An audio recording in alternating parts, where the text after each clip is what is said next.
Horizontal break પ્રકારના આઇસોલેટરની રચના આકૃતિ સાથે સમજાવો. તો આ રચનામાં કેન્દ્રથી ફરતા ડબલ બ્રેક પ્રકારના આઇસોલેટરની છે. એક મજબૂતનો ધાતુનો એક આધાર એટલે કે મેટાલિક બેઝ સ્ટ્રક્ચર હોય છે જે સમગ્ર માળખા અથવા તો સ્ટ્રક્ચરને ટેકો આપે છે. એમાં પોર્સેલિન અથવા તો પોલિમરથી બનેલા 3 પોસ્ટ ઇન્સ્યુલેટર રાખેલા હોય છે જે તમે આકૃતિમાં જોઈ શકો છો. જો આ 1, આ 2 અને આ 3 જે છે આ પોસ્ટ આઇસોલેટરના બનેલા છે જેટલે પોર્સેલિન અથવા તો પોલિમર મટીરિયલમાંથી એને બનાવેલા છે. અને આ ઉપર એના ઉપર તમને કોન્ટેક્ટ દેખાય છે અને આ સેન્ટરી ઓપરેટ એટલે કે કેન્દ્રથી ઓપરેટ થતા બંને બાજુ તરફથી કોન્ટેક્ટ છૂટા પડશે. એલ્યુમિનિયમ અથવા તો કોપરનો સળિયો મધ્યમ પોસ્ટ પર રાખવામાં આવેલો હોય છે એટલે કે આ જે મિડલ પોસ્ટ જે છે એના ઉપર આ જે મિડલ પોસ્ટ છે એના ઉપર એલ્યુમિનિયમ અથવા તો કોપરનો એક સળિયો રાખેલો હોય છે એટલે કે રોડ જે ઓપરેટ થાય છે.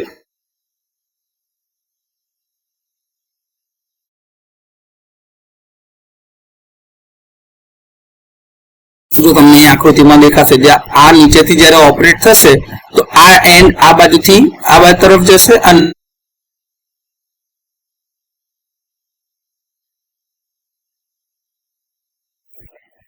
મધ્યનો જે ભાગ જે છે એ હિંજ કરેલો છે. જો આ સેન્ટર પર અહીંયા હિંજ ઓપરેશન થાય એટલે કે હિંજ કરી રાખેલું છે કે અહીંથી હલશે નહીં. જે તમે આ જોતો અહીંથી ના હલે આ બે બાજુ આ હલ્યા કરે એટલે બે આ પોલ સાથે એનો કોન્ટેક્ટ છૂટો પડે છે અને જે બાકીના બે છેડા જે છે એ આડી ચાપમાં ફરતા જશે. ફિમેલ કોન્ટેક્ટ ને બે બાહ્ય પર રાખેલા છે. આ જે છે આ ફિમેલ કોન્ટેક્ટ જો દેખાય છે અહીંયા આગળ જે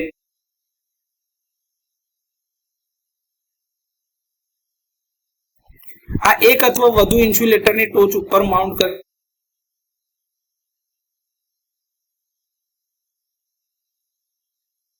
મેન્યુઅલ અથવા તો મોટર ઓપરેટેડ મિકેનિઝમ હોય છે એટલે કે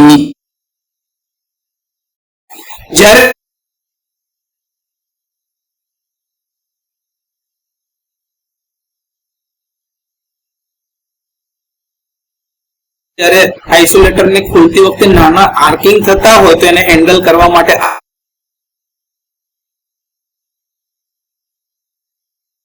અથવા તો છૂટા કરવામાં આવે ત્યારે જે બી આર્કિંગ થશે એ આર્કિંગને એબ્સોર્બ કરીશું.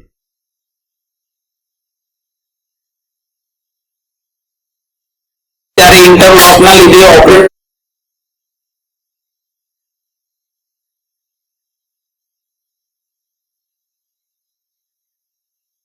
ઓન લોડ સ્વિચમાં સર્કિટ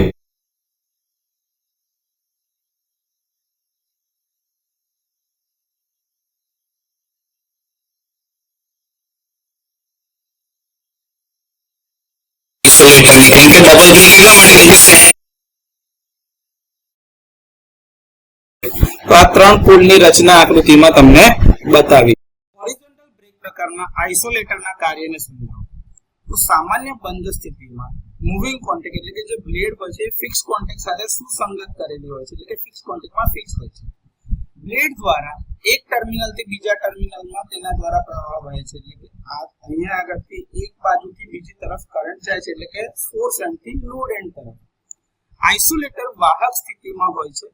જો સિસ્ટમ એનર્જાઇઝ હોય તો સામાન્ય કામગીરી દરમિયાન તેને સામાન્ય રીતે બંધ રાખવામાં આવે છે એટલે કે એને નોર્મલી ક્લોઝ પોઝિશનમાં હોય છે તો જ કરંટ એક બાજુથી બીજા તરફ જઈ શકે છે.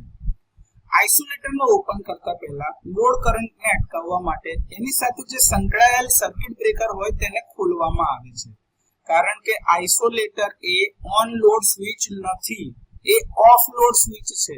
આઇસોલેટર ત્યારે જ ઓપન થાય જ્યારે સર્કિટ બ્રેકર ઓપન હોય. આના માટે ઇન્ટરલોકિંગ મૂકેલા હોય છે.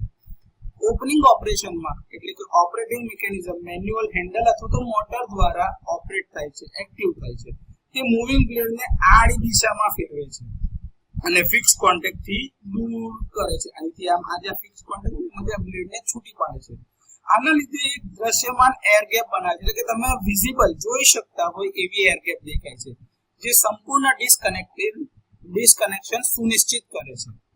કોઈ પણ નાના આર્ક જે રેસિડ્યુઅલ ચાર્જ અથવા તો ચુંબકીય એટલે કે મેગ્નેટિક પ્રવાહના કારણે રહેલા હોય તે આર્કોન દ્વારા નિયંત્રિત કરવામાં આવે છે.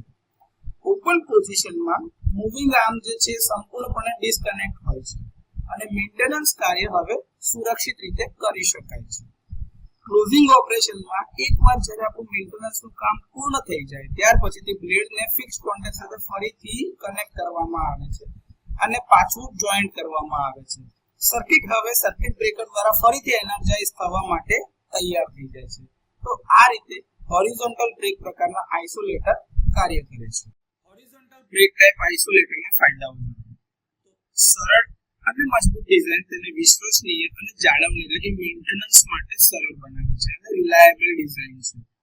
તે સારી મિકેનિકલ સ્ટેબિલિટી પ્રદાન કરે છે અને એના માટે જ એ ઉચ્ચ વોલ્ટેજ અને ઉચ્ચ કરંટ એટલે કે high voltage and high current application માટે યોગ્ય છે.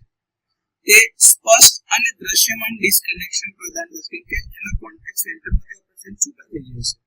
જાળવણી એટલે કે મેન્ટેનન્સ દરમિયાન સલામતીને સુનિશ્ચિત કરે છે. બહારના સબસ્ટેશન એટલે કે આઉટડોર ટાઈપના જે સબસ્ટેશન છે એના માટે ખાસ કરીને હાઈ પોલ્યુશન અને પર્યાવરણની વિષમતા વાળા વિસ્તારો માટે એ સારી રીતે અનુકૂળ છે. જ્યાં પોલ્યુશન લેવલ વધારે છે જેમ કે સિમેન્ટની ક્વોરી હોય આજુબાજુ કાં તો ઈંટના ભઠ્ઠા હોય ને મોટા મોટા પ્લાન્ટ્સ હોય કે જ્યાંથી મોટા ભાગે પોલ્યુશન બહાર નીકળ્યા કરતું હોય જ્યાં કોલસો બળ્યા કરતું એવી બધી જગ્યાઓ ઉપર આ વધારે ઉપયોગમાં લઈ શકાય છે. મેન્યુઅલ અથવા તો મોટરાઇઝ કામગીરી સરળ અને વિશ્વસનીય એટલે કે રિલાયેબલ છે અને ઓછો શ્રમ પડે છે. તેની સરળ પદ્ધતિ અને ખુલ્લી રચનાના કારણે એનું મેન્ટેનન્સ પ્રમાણમાં સરળ હોય છે. તો હોરિઝોન્ટલ બ્રેક પ્રકારના આઇસોલેટરમાં થોડા ફાયદા. હોરિઝોન્ટલ બ્રેક ટાઈપ આઇસોલેટરની મર્યાદાઓ જણાવો. તો જેવી રીતે હોરિઝોન્ટલ બ્રેક ટાઈપ આઇસોલેટરના ફાયદા છે તેમ એના ગેરફાયદાઓ પણ છે. તો કે છે કે ઇન્સ્ટોલેશન અને ઓપરેશન માટે હોરિઝોન્ટલ દિશામાં નોંધપાત્ર એટલે કે ખૂબ જ વધારે પડતી જગ્યાની જરૂર પડે છે જે કોમ્પેક્ટ એટલે નાના સબસ્ટેશનમાં સમસ્યા બની શકે છે. હોરિઝોન્ટલ મૂવમેન્ટ અને ખુલ્લા ભાગોના કારણે તે પવનના જોર પ્રત્યે વધુ સંવેદનશીલ બની શકે છે જે ઓપરેશન અને એની સ્ટેબિલિટીને અસર કરી શકે છે. હોરિઝોન્ટલ કોન્ટેક્ટ્સની ઉપર ધૂળ અને બરફાચ્છાદિત વિસ્તાર હોય ત્યાં બરફ અને પ્રદૂષણનો સંચય કામગીરીને અસર કરી શકે છે અથવા તો વારંવાર એના જાળવણીની એટલે કે મેન્ટેનન્સની જરૂર પડી શકે છે. સામાન્ય રીતે પેન્ટોગ્રાફ આઇસોલેટર જેવા કેટલાક અન્ય આઇસોલેટરની તુલનામાં આની ઓપરેટિંગ સ્પીડ ઓછી હોય છે. જો યોગ્ય સંપર્ક જોડાણ અને ભંગાણ એટલે કે ઓપન અને ક્લોઝિંગની ખાતરી કરવા માટે ચોક્કસ યાંત્રિક ગોઠવણીની જરૂરિયાત રહે છે અને એકદમ ચોક્કસ હોવા જરૂરી છે જેથી કરીને તમે પ્રોપર મેકિંગ અને બ્રેકિંગ કરી શકો. ખૂબ ઊંચા વોલ્ટેજ એટલે કે 220 કિલોવોલ્ટ કે તેના કરતા વધારે હોય ત્યારે વધુ સારી ઇન્સ્યુલેશન અને ક્લિયરન્સ લાક્ષણિકતાઓના કારણે પેન્ટોગ્રાફ અથવા તો વર્ટિકલ બ્રેક ટાઈપના આઇસોલેટર વધારે ઉપયોગમાં લેવાય છે અને પ્રાધાન્ય આપવામાં આવે છે કારણ કે વર્ટિકલ બ્રેક અને પેન્ટોગ્રાફ ટાઈપના આઇસોલેટર ઉપર તરફ ખુલે છે જે આ બંને વચ્ચે એક વિઝિબલ એટલું મોટું ક્લિયરન્સ આપે છે અને કોઈ પણ પ્રકારના રેસિડ્યુઅલ ચાર્જીસ અથવા તો મેગ્નેટિક ચાર્જીસના લીધે ક્યાંય એ કંડક્ટ થતા નથી અને આર્કિંગ થવાની શક્યતાઓને ઘટાડે છે. તો બીજા ઘણા બધા ફાયદાઓ છે જેના કારણે એનો ઉપયોગ વધારે થાય છે. તો હોરિઝોન્ટલ બ્રેક ટાઈપ આઇસોલેટરની આ થોડી ઘણી મર્યાદાઓ